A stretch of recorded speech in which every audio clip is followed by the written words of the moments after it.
Join us as Rocky Point Boatworks takes a look at performing some custom work on a classic 20-foot Seacraft.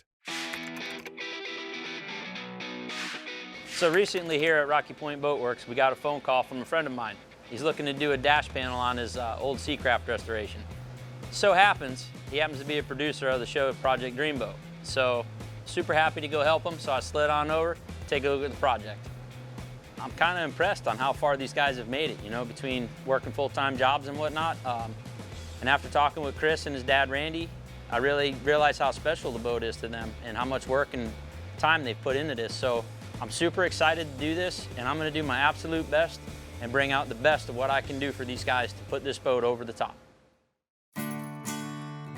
All right, so we got the Seacraft. It was Chris's third boat after starting him off young, getting him on the water early with his first boat at 12, and after that, he progressed to the boat that we have now. Having the boat growing up was definitely amazing.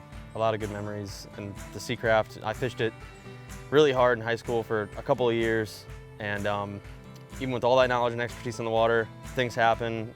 One day I'm cruising along and I brushed into a piling, but it wasn't so terrible to where I couldn't keep using the boat. So I still was using the boat for a little while longer, and at some point I go off to college, the boat starts to sit, my dad moves off the water, and we knew that in order to properly repair the boat, we were gonna have to pull the cap off. Absolutely. So one day all of a sudden I start stripping the whole thing down, I'm out in the backyard, and all of a sudden, a few hours later, it's all apart. And then that's just kind of what started it. And then it was definitely not usable. And that's where you stepped in. I stepped in and started doing all the fiberglass work and the main stuff and the restoration of the boat. The damage was the front, which I did all that work. Then I closed the transom in. And then I built a live well for it. I redid all the stringers, put all new flotation foam in the front, filled in the side gunnels and raised the deck up essentially 2 inches. I moved the helm forward 4 inches and glassed it down to the deck. It was quite an undertaking since he started school, and I had to pretty much do most of it myself in the beginning, and then it stopped abruptly. Yeah, I mean, I guess the biggest dilemma was just time. We're both working full-time jobs, running a business, and then projects like that they sit. So 10 years later, after starting this project, we were finally able to find somebody to finish all the fairing work on the boat and then put it into top coat, put it into final paint. We wanted a super tight job. Like, we wanted it to be an A+ finish. And, you know, with the time that it takes to create that type of finish work, we just didn't have the time to put into it. So we found the right guy to finish the job. After the boat was all painted, and then the rigging finally starts, and that's like where the light at the end of the tunnel. The bracket gets bolted on, we start to put hardware in, the T-top goes on with the upper station, that all gets bolted in. We're at the stage now where we're excited. We feel like it's right around the corner, but there's still so many more things to do to the boat. We're not cutting any corners. This is a lifelong project between father and son, and I hope he passes this boat down to his kid one day. So after talking with these guys, they're super passionate about this boat. It kind of gives me a little chills. So I'm gonna go ahead and put together a really, really super nice design for these guys and just go over the top for them. And by doing all these improvements onto the dash panel, it's really gonna make the boat look modern and new. Now that I'm all done with making my template, these guys are gonna hook the boat up, take it down to Bobby at Birdsall. There's a couple modifications that need to be done to the T-top. I'm gonna go ahead and continue forward in making this dash panel. I can't wait to get it ready to set up on the boat to show these guys. Chris and his father Randy dropped off their 20-foot Seacraft, and it's a project they've been working on for quite some time. We went over quite a few things that they were interested in having done. We did just a multitude of work on it. Here at Birdsall's, we do fabrication, custom fabrication. We do canvas, upholstery, wiring. So we were able to help them with a little bit of everything here. One of the main concerns was had an existing T-top and the legs rolled into the console, which is a nice way to fabricate, but they were concerned about possibly the console getting overworked, and getting fatigued. So what we did was we designed a set of internal console bracing inside, engineered that and fabricated that. It came out really good. So the thing's going to be super strong for them. They had an existing control box. It's a stand on the console tower, they call it. So we fabricated the control tubes for all the rigging to go through. We added some spreader lights. There was an LED tube light that we put on, VHF antennas. We ended up lacing the canvas on and putting all the components on the top for them, putting the top on the boat. The thing came out really good. I think they're going to be real happy with everything. So over at Two Rivers Boat Works, one of the producers of the project Dreamboat show started telling me about this little Seacraft that he was building. Well, this boat arrived here one Saturday morning for us to hang the motor on it, and Chris and his dad have knocked it out of the park. This boat is beautiful. There's a ton of attention to detail. They did a really fantastic job. And their passion for the boating industry and boating and fishing and being on the water is definitely very evident in this project. So today in the shop today, we got the 20-foot Seacraft coming in for the new 200 V8 Pro XS. So previously we did a 20-foot Seacraft with a 150 on it, 4-cylinder. The customer was happy with it, but it just wasn't enough for me for this boat. That boat didn't have a T-top. You know, it was missing a few things that this boat obviously has. So when we were looking at it, we figured a V8 platform would be the best thing for this boat. Being that the boat was completely retrofitted, has a bracket now and everything like that, you know, with my performance background, we used to always check, you know, run a straight edge across the bottom of the boat and just for engine height, and knowing that Mercury's like to run a little bit higher than the other, you know, outboards out there, we chose to mount the engine height where we mounted it. There's always that chance you may have to go back, lower a hole, raise a hole, but I've repowered a lot of boats, and you know, that's why I'm here at Two Rivers. We chose to go with the American flag decals on this boat, set it aside from every other Pro XS out there or any other motor out there. You basically, you can tape, put a piece of tape on the cowlings where the old ones were, and you can mark everything. You peel the decals off, clean the glue off, and then just install the new ones right back on. It's a couple-hour job and you can be done. So looking at the project finally coming together, I know Chris and his dad are itching to get on the water.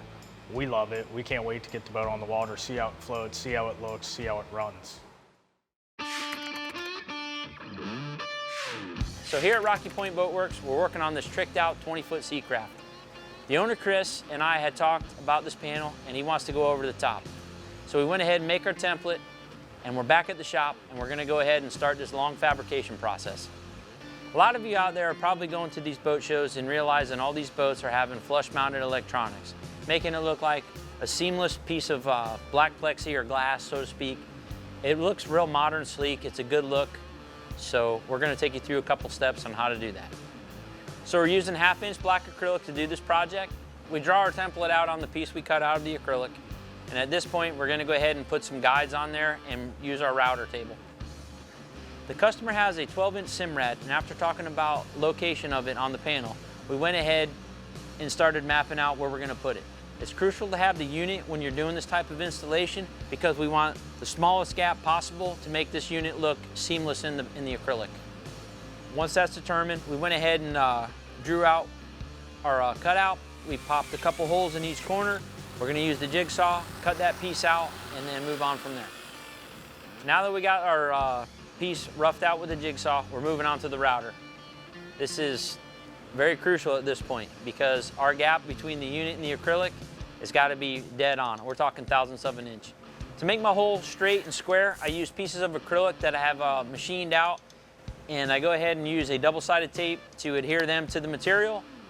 So once I got a little picture frame made out of my acrylic strips and everything's looking square, I'm going to go ahead and set my router bearing bit height and go ahead and router this thing out.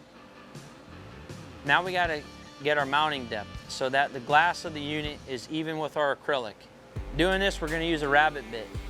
I strongly suggest using a test piece at this point to determine the depth because there is a mounting flange. You got your glass and then there's a mounting flange that normally has a trim bezel that goes around it. In this case, we're not using the bezel. We're mounting from the back. So we're talking an 1/8 inch, maybe a little less. So we got to be real crucial on what we take out. We don't want to take too much out. We don't want to take too little out. Test piece, test piece, test piece. Then we move on to our piece that we're going to install in the boat later.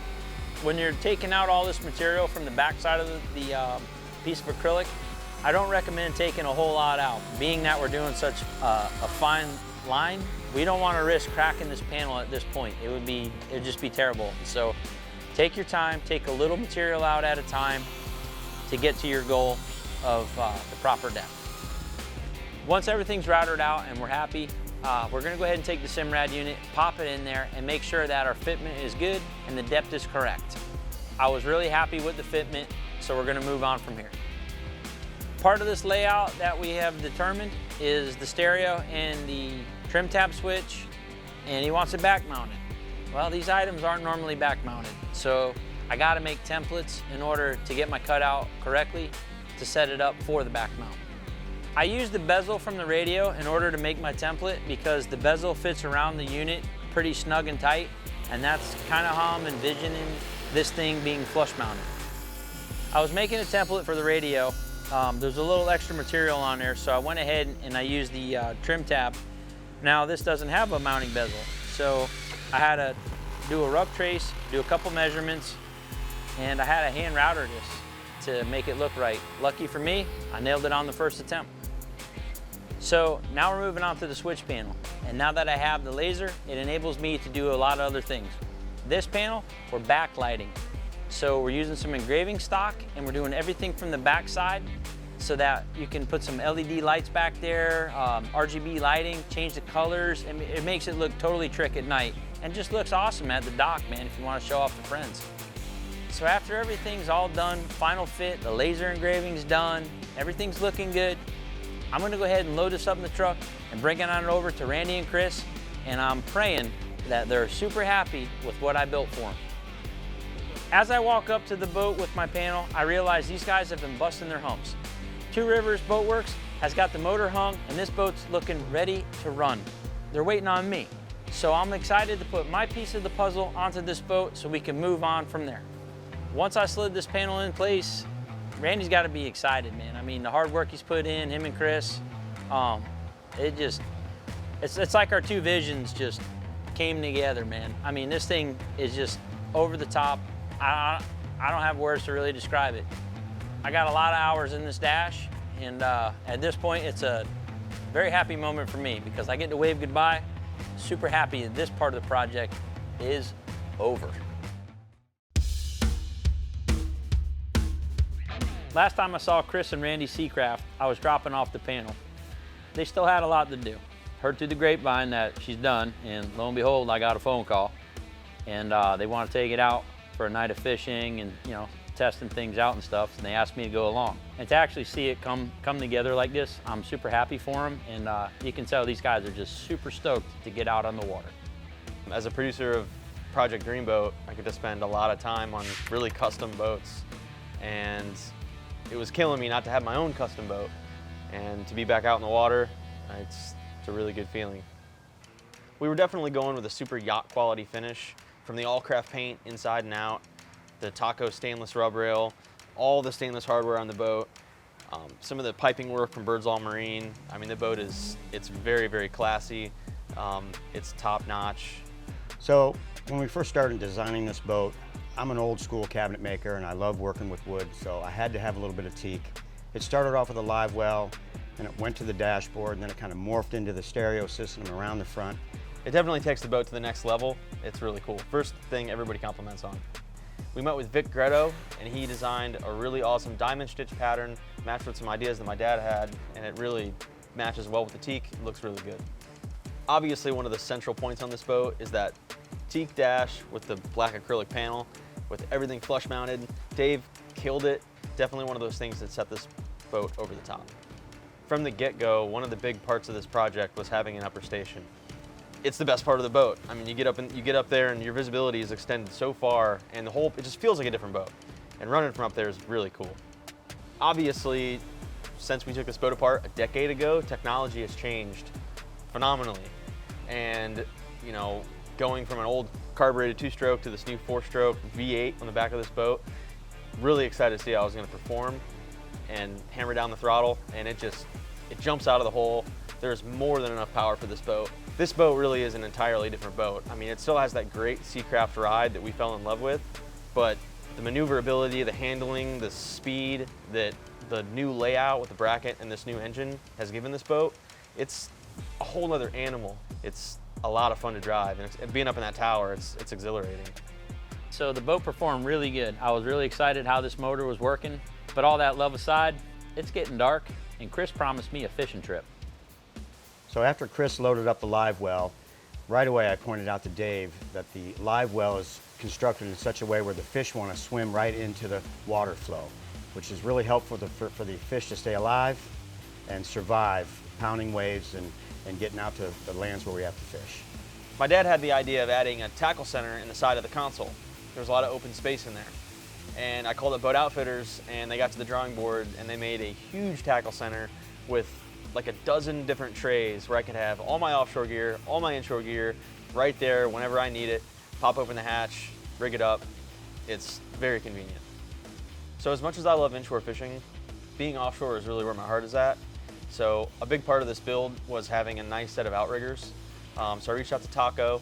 I got 15-foot collapsible poles on their Grand Slam bases. They swing in and out super easy. Maybe a little overkill on this boat, but I want to have a 2-line spread and 7-8 baits in the water. I think they'll work out perfect. All right, so the sun went down and the lights came on. Chris should work for a rock band. This thing was lit up like you were at a rock show. Just real thought out, planned. It looked awesome, man. So we were in the rigging stages of this project when we filmed Tony Eden's boat in Jacksonville, his 31 Contender. And as soon as I saw his lighting system on his boat, I knew I had to have it. So I reached out to Rob at Custom LED, and he hooked me up with all the Shadowcaster lighting I needed to make this boat go full RGB spectrum. And paired with the Infinity Kappa system, with the speakers and the head unit, it's wild. So when it came time for the wiring, I had to get in there and design the whole thing out. And we got this great product, top of the line stuff from Pacer, and it went really well. Everything came out great, all the fittings, all the screws, everything was just perfect. Even though the boat's sitting right here behind me, it's just still really hard to believe that this project is finally done. I never imagined in my wildest dreams of this boat that it would come out this nice. I hope to pass this boat on to my kids one day, and in the meantime, I can't wait to get out and make tons of great memories, get back out fishing, and spend more time on the water.